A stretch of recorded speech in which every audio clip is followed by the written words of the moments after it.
Bom, então, iniciando, gravando aí. Então essa é a parte que a gente viu no dia 1º de setembro, ou seja, semana passada. E foi quando a gente foi o que vimos, foi basicamente a parte de formação de cor, imagem, como que a cor se forma, né?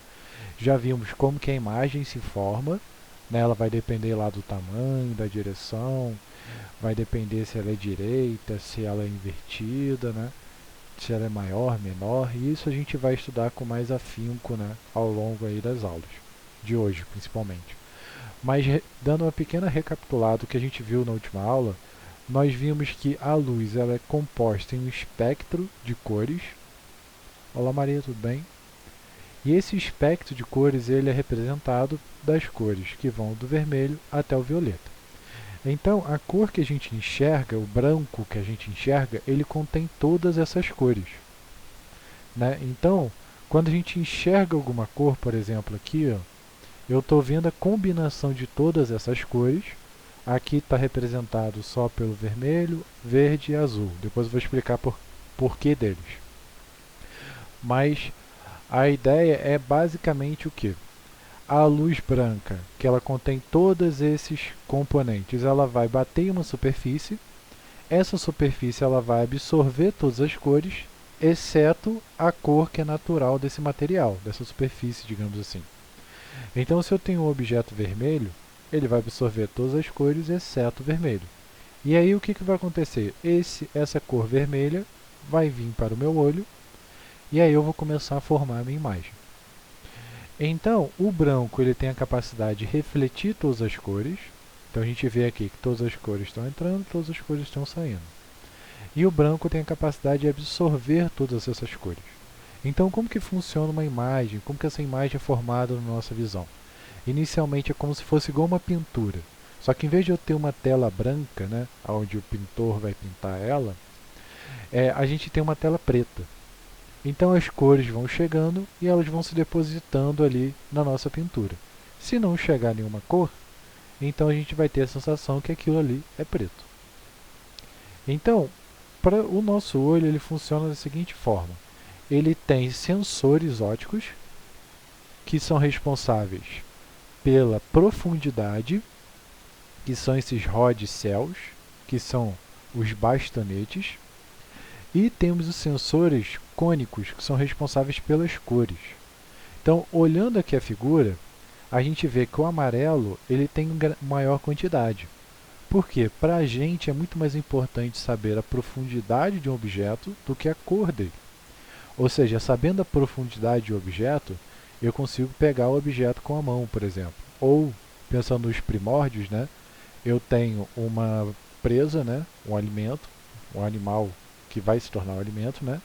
Sabendo a profundidade, eu sei o quão longe ele vai estar. E aí eu consigo saber se eu vou conseguir chegar até ele ou não. Né? O que o tigre faz ali, por exemplo, quando tem uma gazela, tem algum animal que ele consegue atacar e dar o bote. Então ele precisa saber essa profundidade para ver se ele vai conseguir correr e atingir esse animal.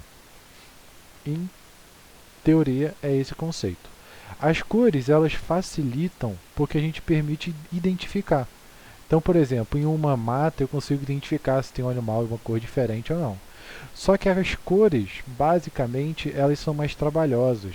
Ou o que eu posso dizer com isso? Elas consomem mais energia. Então, para que a gente possa enxergar as cores, basicamente o nosso corpo ele demanda mais energia, se esforça mais, ou seja, o cérebro processa mais informação para poder identificar essas cores. Então, o que vai acontecer? A imagem ela vai chegar, ela vai se formar aqui atrás do meu olho. Não tem nenhuma imagem aqui, mas ela vai se formar atrás do meu olho. E dependendo da proporção que eu tenho de vermelho, de verde e de azul, eu vou ter a formação da minha imagem. E aí, qual é a grande sacada? Pessoas que não têm essa proporção correta, ou por acaso não conseguem enxergar, tem uma quantidade de vermelhos, né, menor, isso vai proporcionar a ela uma doença chamada daltonismo. O daltonismo, em sua maioria, bota aí 99,97%, se eu não me engano, ou 96%, ocorre em homens e o restante vai ocorrer em mulheres. Então é muito raro ocorrer em mulheres. Pode ocorrer, mas é muito raro. E isso faz o quê? Com que a pessoa ela tenha uma dificuldade de enxergar uma das cores. Exatamente porque esse sensor que é aqui, ó, o sensor cônico, né, célula cone, ela vai ser uma quantidade menor de uma cor. Então, para ele poder formar a imagem, por exemplo, eu preciso de um vermelho e eu preciso de um verde.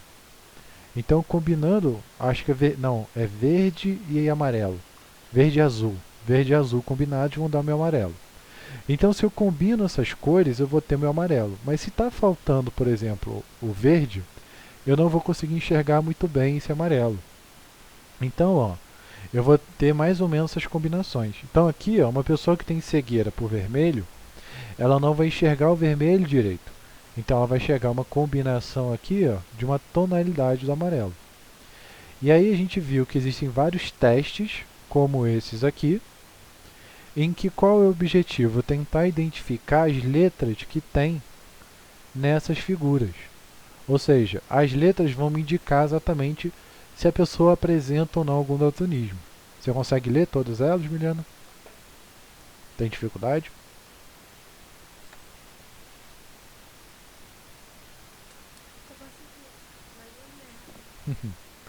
Né? Então a gente tem aqui um 2, um 29, um 5, 42, 6, 10, 57 e 7. Então, caso a pessoa não consiga enxergar essas cores, ela provavelmente vai ter algum problema de visão, né? Alguma falta aí de daltonismo, algo do tipo. E vimos também como que se forma a imagem no nosso olho. Então, nosso olho é composto de vários componentes. Temos a lente, a córnea, a íris, a pupila, o músculo ciliar. E aí o que funciona cada um deles? Né? A lente ela vai regular o foco, isso a gente vai ter uma noção melhorzinha do que é o foco. A córnea ela vai regular a projeção do olho. A íris vai regular o controle ali da luz, da quantidade de luz. A pupila, a quantidade de luz que entra no olho. Então, quando está muito escuro, a pupila ela vai tender a dilatar. E quando não está tão escuro, ela vai tender a fechar. Os músculos ciliares eles vão moldar essa lente para que ela se auxilie e aí gere a imagem lá no foco. Então, a pessoa ela pode vir a ter alguns problemas de visão. Quais são eles? De miopia, que vai ser o que? Uma deformação no olho. Ou seja, todos esses problemas são problemas em que o olho ele é deformado. O que significa isso? Esse olho aqui é como se esse olho ele fosse achatado, né, em cima. Quando você pega uma bola e pisa em cima dela, ela vai ficar tipo um ovo dessa forma. Em tese, é mais ou menos isso que está acontecendo. E aí, a imagem, em vez dela se formar aqui no canto, ó, no fundo do meu olho, ela vai se formar antes do meu olho. E isso vai fazer o quê? Com que a pessoa que tem miopia não consiga ver de longe. Para isso, ela precisa utilizar uma lente. Mais para frente, a gente vai ver o efeito aí da lente. Já se a pessoa tem hipermetropia, ela vai ter que o olho vai estar achatado, mas ele vai estar achatado de frente. Então, esse lado aqui é menor. Ou seja, ele vai fazer um ovo mais ou menos assim. Como se o ovo tivesse ficado em pé. Aqui ele está deitado, aqui ele está em pé. E aí, ele não consegue enxergar de perto. E astigmatismo é quando a pessoa tem algum problema na lente. Ou seja, na lente aqui do olho, essa lente está um pouquinho deformada. E aí ela enxerga meio que torta. Então precisa de uma lente para corrigir. Então, olhando mais ou menos a visão, uma visão normal ela vai ser dada por isso aqui. Você consegue ver a árvore, você consegue ver a nuvem, você consegue ver a grama e o cara aqui com a criança. Miopia, você vai ter problema de visão para longe. Então a grama dá para ver, criança dá para ver, mas a nuvem e a árvore fica mais borrado. Hipermetropia ao contrário, você enxerga tudo bem de longe, mas o que está perto não. E astigmatismo você enxerga como se fosse uma combinação dos dois. Né?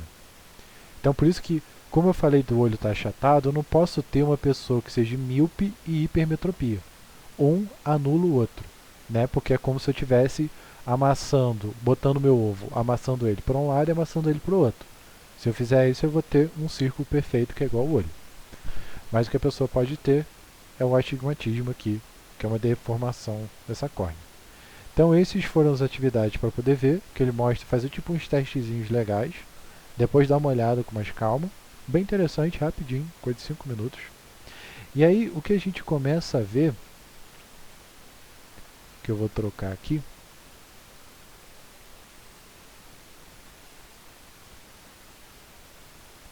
é exatamente a parte de espelho esférico. Ou seja, qual é a grande sacada de um espelho esférico? O espelho esférico é um espelho que, em vez dele ser reto, ele vai ser uma esfera. Então existem dois tipos de espelhos. Os espelhos que são côncavos e os espelhos que são convexos. O que é o espelho côncavo? Côncavo é o espelho que eu estou pegando a parte de dentro do círculo. Ou seja, pensa numa calota. O que é uma calota? É um círculo em que eu peguei um pedacinho dele. Então a calota, pegando a parte de dentro dela ali, eu vou ter um espelho côncavo. Pensa em cavar, né? Côncavo é como se eu estivesse cavando, então estou pegando a parte de dentro. E convexo, eu estou pegando a parte de fora. Então, quando a luz bate em um espelho côncavo, ela vai ter alguns comportamentos bem interessantes.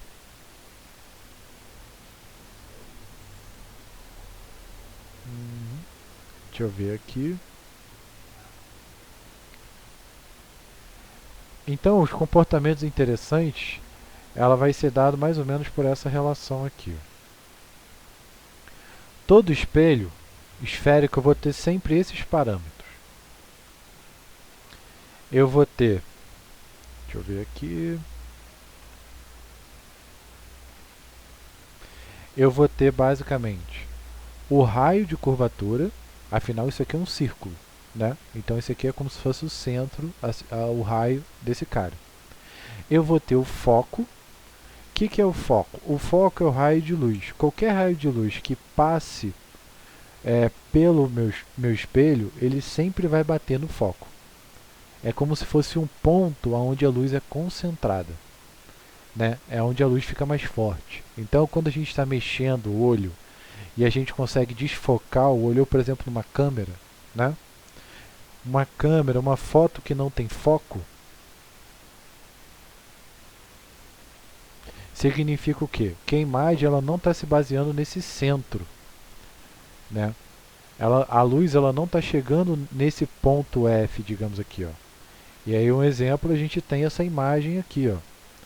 Eu tenho exatamente que a parte toda está desfocada e a imagem aqui dentro ela está focada. Então o espelho está fazendo mais ou menos esse pedaço, esse projeto. Então o vértice vai ser exatamente onde a luz bate. E aí a gente vai ter a formação de imagem. Como que é a formação de imagem? Dependendo da posição que eu tenha o meu objeto, eu vou ter que a imagem ela vai se formar em outra posição. Então, eu acho que eu consigo, deixa eu ver aqui. Se eu não me engano, no site do FET Colorado, que é um site onde tem alguns experimentos de física, tem alguma coisa relacionada a espelhos. Se não for o caso, a gente faz ele no Algodo. Então, deixa eu ver. Aqui, luz.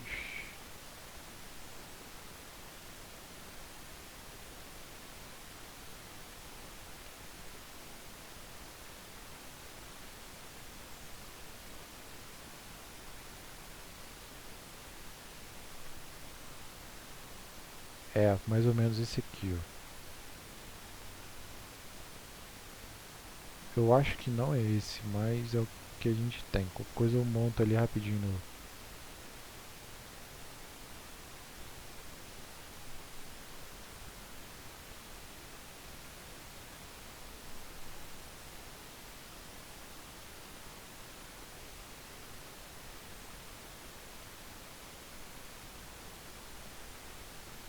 Deixa eu trocar aqui.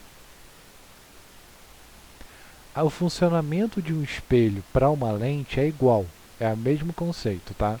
Então, o que eu estou explicando para um serve para outro. Qual a diferença entre um e outro? A diferença é que quando eu tenho um espelho, a luz vai bater e vai voltar. Quando eu tenho uma lente, a luz vai bater e vai passar. Né? Depois eu vou explicar isso com as fotos, melhor dizendo. Então, qual é a ideia? Eu tenho mais ou menos o meu objeto, que é essa caneta aqui. Não. E aí, qual é a grande questão? Eu tenho aqui a minha lente, que seria lá meu espelho, né? E eu vou ter a formação, deixa eu ver, não, não. E aí eu vou ter a seguinte posição. Aqui é o meu foco. Então, significa o quê? Ó? Dependendo da posição que eu tenho, ó, eu posso ter uma mudança no tamanho dessa imagem que eu vou ter. Quanto mais próximo eu tiver do meu foco, maior vai ser esse objeto e mais longe vai ser a minha imagem. Né? Se eu tiver, por exemplo, ele do outro lado, ele vai se formar de outra forma, que eu vou explicar depois. E aí a gente vai ter aqui as diferentes posições dele. Deu para pegar mais ou menos a ideia de como funciona o espelho? Beleza?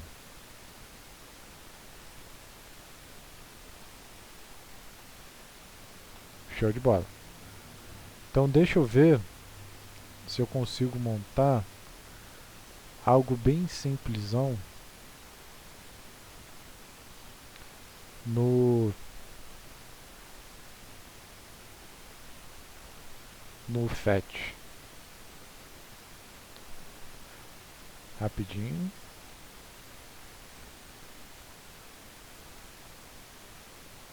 Uhum.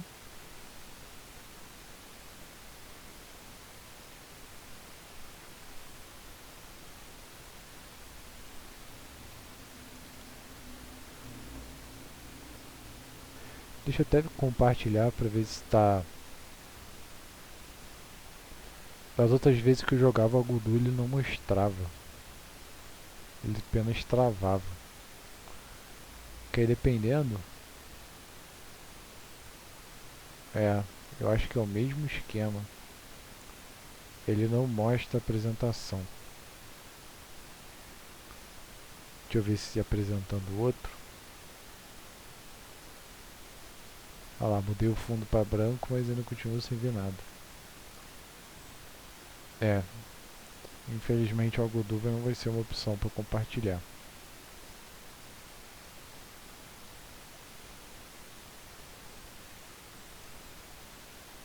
Vou ter que tentar ver isso depois. Mas vamos lá, vou botar aqui.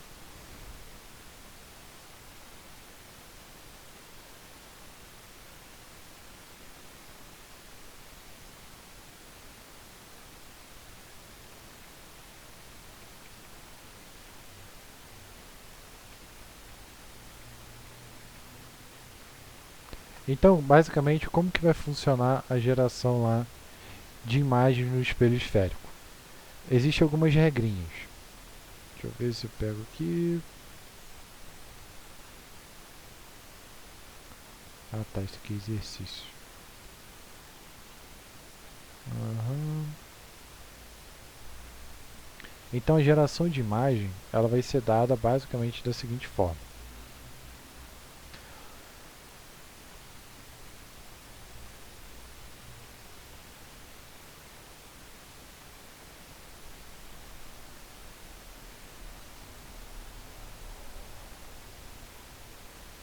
Então o raio de luz ele vai ser dado pela seguinte relação.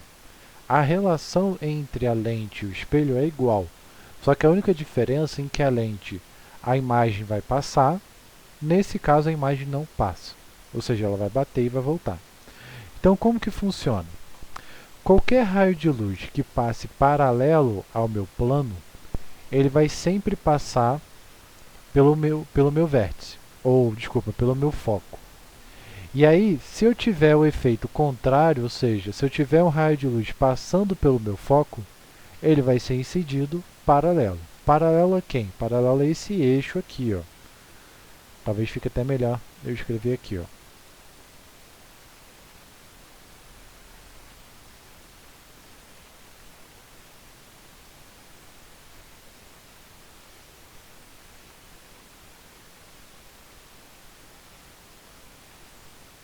Então, qualquer raio de luz que ele passe pelo meu eixo principal, paralelo ao meu eixo principal, ele vai passar pelo foco. Em teoria, o que a gente está fazendo é exatamente isso. Só que eu vou fazer dois raios. Um que ele é paralelo e vai sair pelo foco, e o outro que ele passa direto no meu foco. Em resumo, é isso que eu estou fazendo. Então, quando eu gero a minha imagem, eu vou ter a seguinte relação. Eu tenho um raio de luz que ele está passando aqui, ó, paralelo ao meu eixo principal, que é essa linha preta aqui, então ele vai passar pelo foco. E aí depois o outro ele vai passar pelo foco e vai vir paralelo. Aonde os dois se cruzarem, eu vou ter a geração da minha imagem. Então significa o quê? Utilizando esse objeto, eu vou ter a geração da minha imagem. E aí quais são as características que eu vou ter para essa minha imagem? Né? Lembra que a gente viu que existem algumas características. Nesse caso aqui, eu tenho que o meu objeto está antes do foco. Ó, eu tenho o meu objeto que ele está antes do centro de curvatura.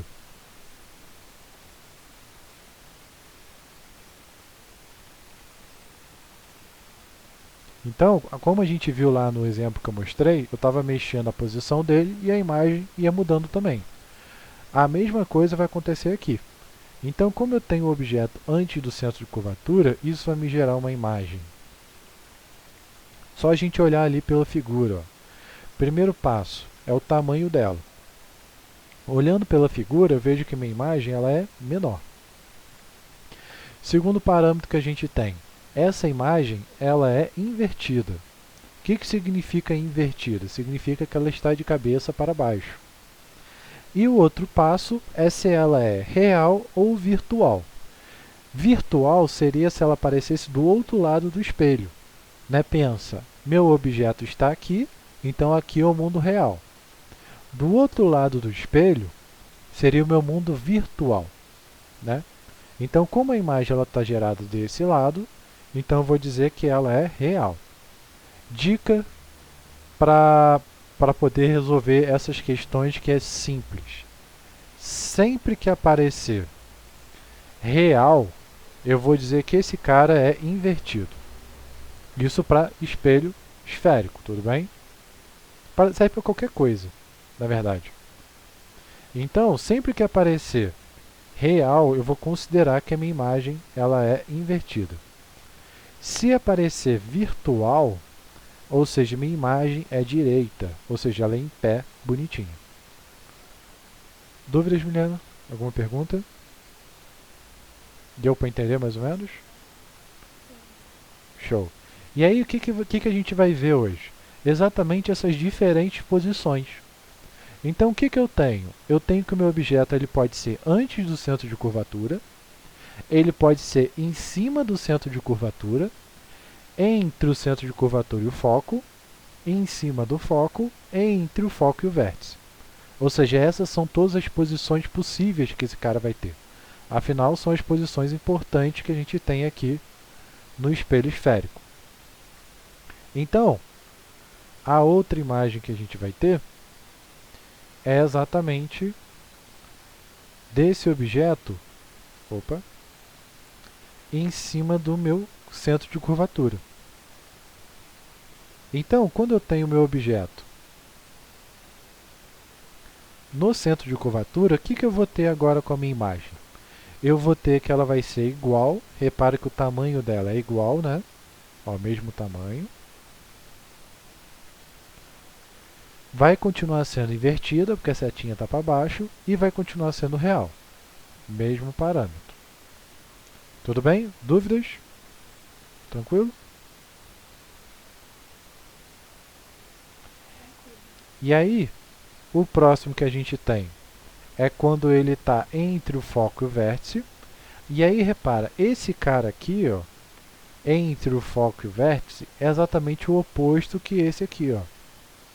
Se aqui meu objeto está antes do centro de curvatura e eu vou ter que a minha imagem está entre o foco e o vértice e ela é menor, aqui tem o efeito contrário. Ó. Meu objeto ela vai estar maior e vai estar fora do centro de curvatura. Então, um é o oposto do outro. Então, objeto entre o centro de curvatura e o foco. Então, nesse caso, eu vou ter que minha imagem ela vai continuar sendo maior, invertida e real. E aí, continuando a analogia, se por acaso eu tiver que ele vai estar em cima do foco, nós temos o quê? Que a imagem ela não existe. Por que ela não existe? Porque um raio de luz ele vai passar aqui paralelo e vai passar pelo foco. E aí, para o outro raio poder passar pelo foco, né, não tem como. Ou seja, os raios eles vão sair paralelos. Então, o que eu consigo dizer quanto a isso? Que os raios são paralelos, então minha imagem não existe.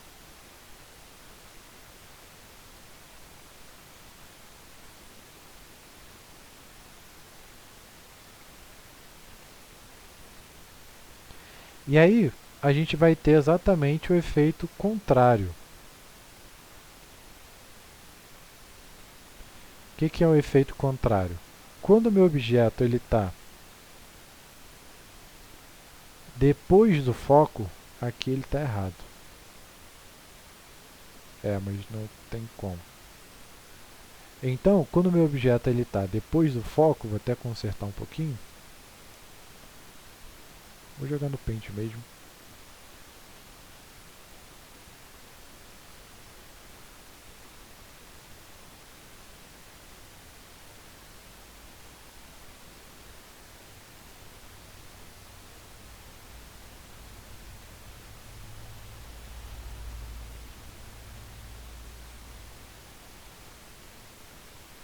Então agora ele vai estar entre o foco e o vértice, né? Só para dizer que o foco está bem atrás. Então a gente vai ter o quê? Que esses raios, em vez deles se cruzarem, ou seja, eles irem diminuindo, né? Igual que a gente tem aqui, ó, que eles estão se cruzando, eles estão fazendo o processo contrário, eles estão aumentando. Então eles vão se cruzar do outro lado. Então agora eu tenho que o meu objeto ele está entre o foco e o vértice.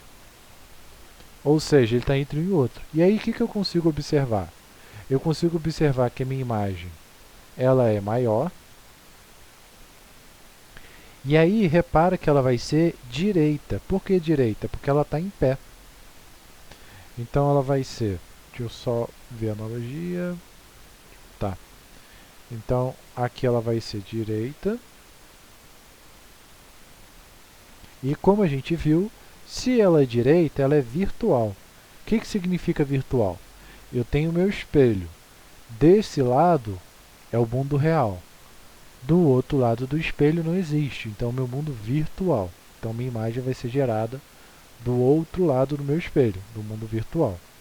E aí, como exemplo de espelho que a gente tem assim, né, nós temos, por exemplo, aqueles espelhos esféricos. E aí a gente tem outro tipo, que eu vou mostrar ali depois, que é o espelho convexo. O espelho convexo ele é exatamente a mesma coisa que esse cara. Só que qual é a grande sacada? Aqui agora eu vou ter que... O meu espelho vai estar para o outro lado. O processo é o mesmo, a imagem é o mesmo. Né? Só que aí... Lembra do seguinte. Côncavo é a parte de dentro. Então esse é um espelho côncavo. É um espelho côncavo, ou seja, o objeto está dentro da curvatura do espelho. Está dentro da casca do espelho. Convexo é a parte de fora. Então agora o meu objeto está fora da casca do espelho. Certo?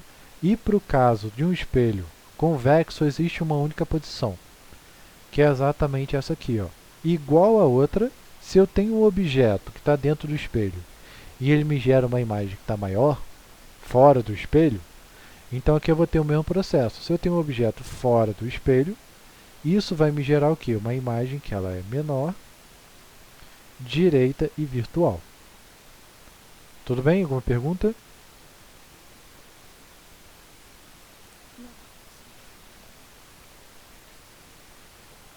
Então, deixa eu ver aqui.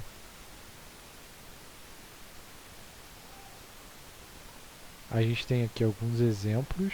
Deixa eu ver. Isso é muito utilizado, por exemplo, para... Geralmente o pessoal utiliza como olho de gato. Aqui, ó. Ou utiliza até como aqueles espelhinhos de maquiagem, né? Geralmente você quer dar um foco, quer dar uma visão melhor, né? Em alguma parte do olho, queira maquiar, algo do tipo. Então, geralmente esses espelhos eles são forçados para dar um enfoque maior nessas partes. Então aqui eu tenho o exemplo de um espelho que ele é convexo, ou seja, convexo significa o quê? A imagem, repara que toda a imagem que eu tenho aqui, ó, ela foi diminuída. Ó. Eu tenho uma imagem menor, tanto que eu consigo ver a casa inteira ali. Né? Muito utilizado como olho de gato para trânsito. Onde você tem que atravessar a rua ou algo do tipo, você consegue ver até melhor. Já tem outros aqui, o restante dos outros espelhos. Aqui, ó. Deixa eu ver se tem algumas fotinhas interessantes. Não, nenhuma foto interessante. Tanto que, por exemplo, um efeito bem claro que a gente tem é o da caneca. Quando a gente vai ver, por exemplo, uma colher, né? Quando a gente olha, dependendo pela colher, a gente consegue ver nós mesmos, só que de cabeça para baixo. Isso é um efeito de um espelho que, no caso, ele é côncavo. Né? Ou seja, a gente vai ver a nossa imagem de cabeça para baixo. E aqui, ó, seria o caso semelhante. Vou botar aqui, ó, por exemplo, nesse aqui. E que a gente está vendo ali, ó, uma esfera e a gente vê ele de cabeça para baixo. Né? Seria um exemplo aí de um espelho côncavo, né? Onde eu vou ter a imagem que ela vai ser invertida. Tudo bem? Alguma pergunta?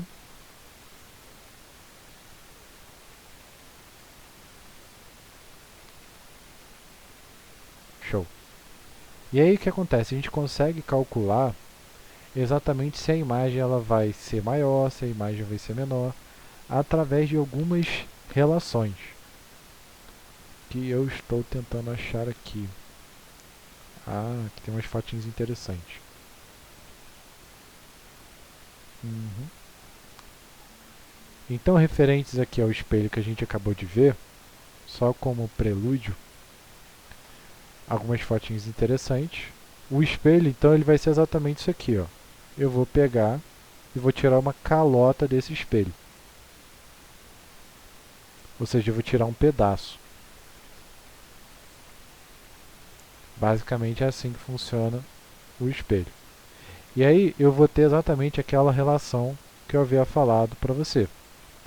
Qualquer raio de luz que passe paralelo ao meu plano, ele sempre vai passar pelo foco.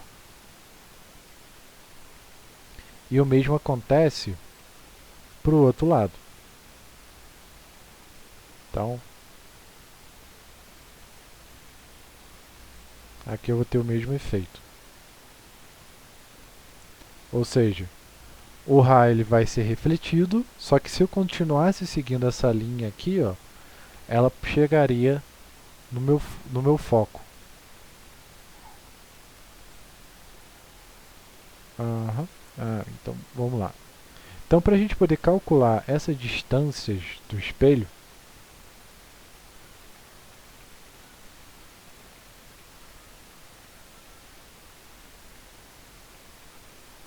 então para eu poder calcular a posição dessa imagem barra objeto, eu vou utilizar uma relação que é essa aqui, ó. Então aqui eu tenho um espelho comum, né, que a gente já viu, ou seja, eu tenho lá meu centro de curvatura, eu tenho meu foco, eu tenho aqui meu objeto e aqui eu tenho minha imagem. E aí, aquele conceito que a gente tinha visto no espelho plano, né, de P e P', a gente vai utilizar ele aqui também. Então, eu consigo relacionar esses caras através de uma relação simples, que é a utilização dessa fórmula.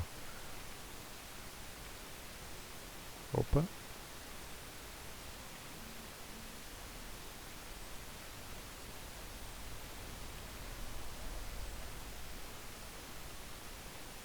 Então eu vou dizer o que? Se eu pegar o foco e fizer 1 sobre o foco, isso vai ser a soma de 1 sobre a distância, que é o P, é a distância do objeto até o vértice, até o espelho, mais P', que é a distância da imagem até o espelho. Em resumo, é isso que a gente tem. Então, F é igual ao meu foco, P é a distância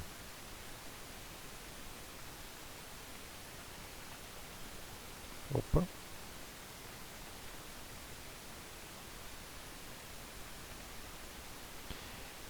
e P' é a distância da imagem até o espelho.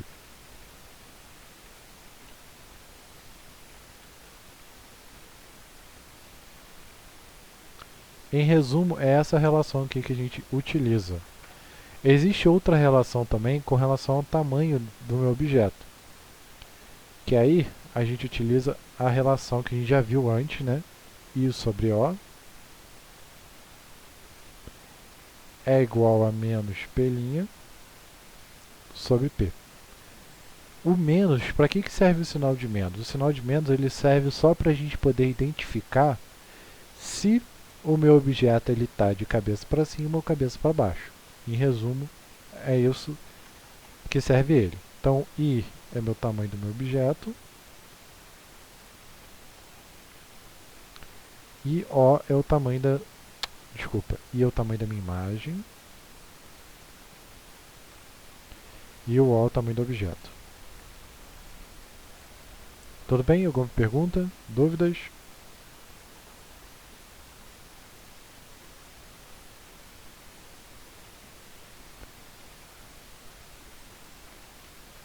Ok, então vamos para... Dá para fazer pelo menos uns 2 exercícios, que é bem tranquilinha essa matéria. E aí a gente termina a aula por hoje. Deixa eu só pegar aqui.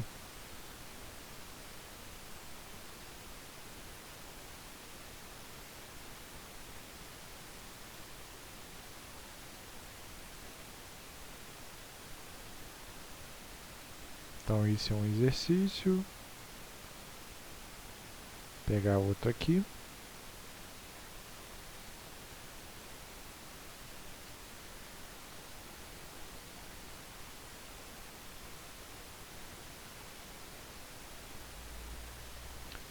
E deixo um para casa.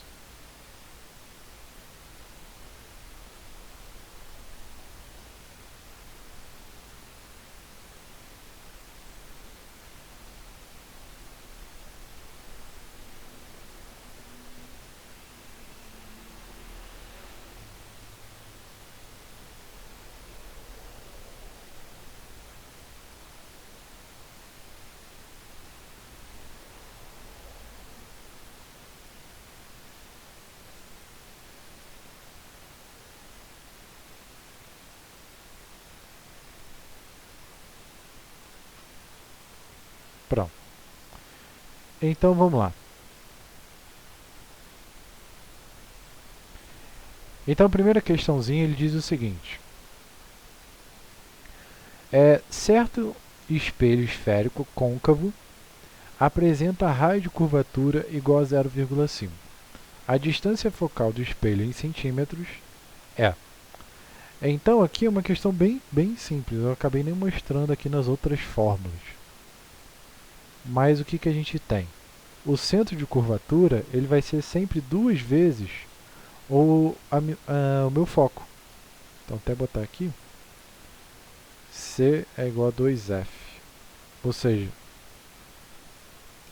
como o meu foco ele é metade do raio, né? Então se esse cara ele tem um raio de curvatura, ou seja, um centro de curvatura,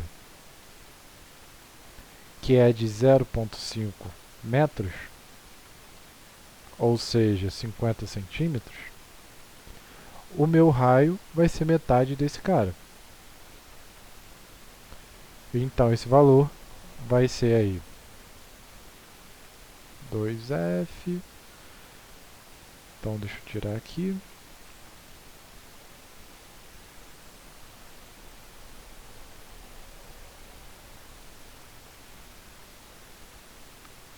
Então meu F ele é igual a 50 dividido por 2, que é igual a 25. Tudo bem? Alguma pergunta sobre isso? Dúvidas? Acho que esse é bem tranquilinho, né? Só para a gente iniciar no conceito. Show. Segundo passo que a gente tem é o seguinte: quando a gente fala de foco, temos um pequeno detalhe que eu acabei não mostrando, provavelmente os exercícios devem pedir. Quando o meu valor, quando eu tiver um espelho plano, espelho esférico, ou seja, tiver um espelho côncavo, eu vou sempre considerar que meu foco ele é maior do que zero, ou seja, o valor é positivo. Se meu espelho ele for convexo, eu vou sempre considerar que esse foco ele é negativo. Então isso aí vai resultar nesse sinal aqui de menos, de som, subtração, tudo direitinho para a gente poder calcular. Vou escolher uma questão aqui que tenha mais ou menos isso. Essa aqui ele dá alguns conceitos, vou deixar aqui para casa.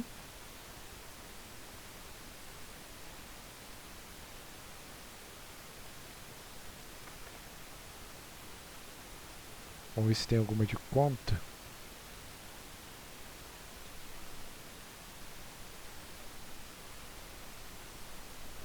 Aqui também dá bastante conceito. Deixar para casa também. E aí a gente vai fazer isso aqui então. Então vamos lá.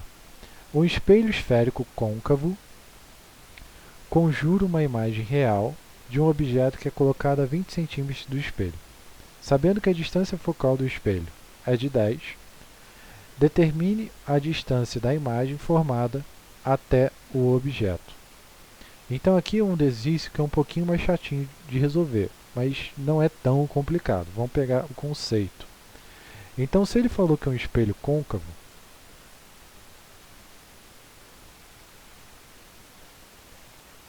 então eu já sei que meu foco ele vai ser maior do que zero. Então esse já é o primeiro passo. Depois ele fala que conjura uma imagem real de um objeto que é colocado a 20 centímetros do vértice. Então eu já sei que o P, quem é o P? P é a distância do objeto até o vértice. Ele representa 20 centímetros. E aí ele fala que a distância focal, o que é distância focal? Distância focal é o foco. Então ele vai ser 10 centímetros, ou seja, esse cara aqui ele é mais 10 centímetros. Então vamos lá. Eu quero calcular a distância entre a imagem e o objeto. Então primeiro eu preciso calcular a distância aqui, ó, da minha imagem, para poder calcular tudo direitinho. Então vamos lá. Vou pegar aqui a minha fórmula e vou substituir. Então, o primeiro passo antes de eu substituir é só verificar se a unidade é a mesma. Ou seja, eu tenho ali centímetro com centímetro, está tudo certinho. Então agora é só substituir. Então esse cara aqui é 10 e esse cara aqui é 20. Eita, mas tá difícil. Passo para o outro lado. Então aqui vai ficar um sinal de menos. O chatinho dessas contas não são difíceis, mas aqui eu tenho que fazer o MMC. Então, MMC entre 10 e 20 é 20. 20 dividido por 10, 2. E aqui 20 dividido por 20 vai dar 1. Então eu vou ter o seguinte caso. Aqui vai dar 1 sobre 20. Então eu vou ter que meu P', ele vai ser exatamente igual a quem? Vai ser exatamente igual a 20.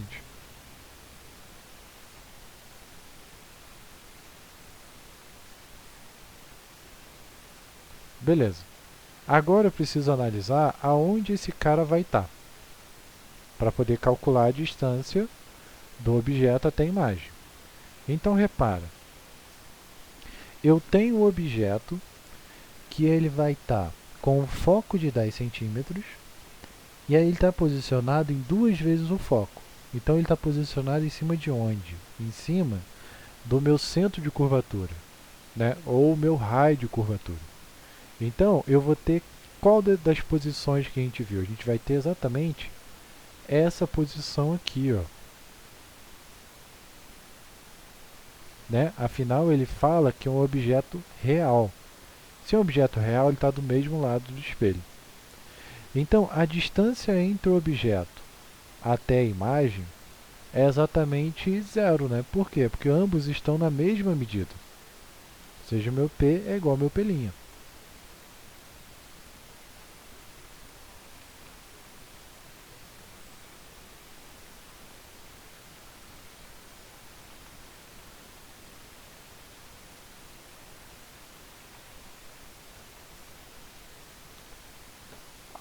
Então, esse valor vai ser a letra E. Conseguiu entender? Alguma dúvida?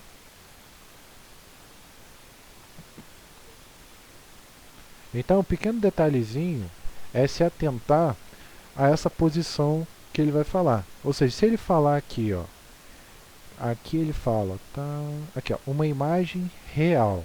O que significa uma imagem real? Uma imagem real significa que ele vai aparecer desse lado. Então, só existe uma posição onde eu vou ter uma imagem virtual, que é exatamente entre o foco e o vértice. Fora isso, eu vou ter sempre uma imagem real. Né? Aí o resto é só puramente conceito. Então, basicamente é isso que a gente tem para hoje. Como atividade de casa, vão ficar exatamente aquelas 2 questões que já estão aqui selecionadas no PDF. E aí é só fazer as questões e resolver elas. Tudo bem?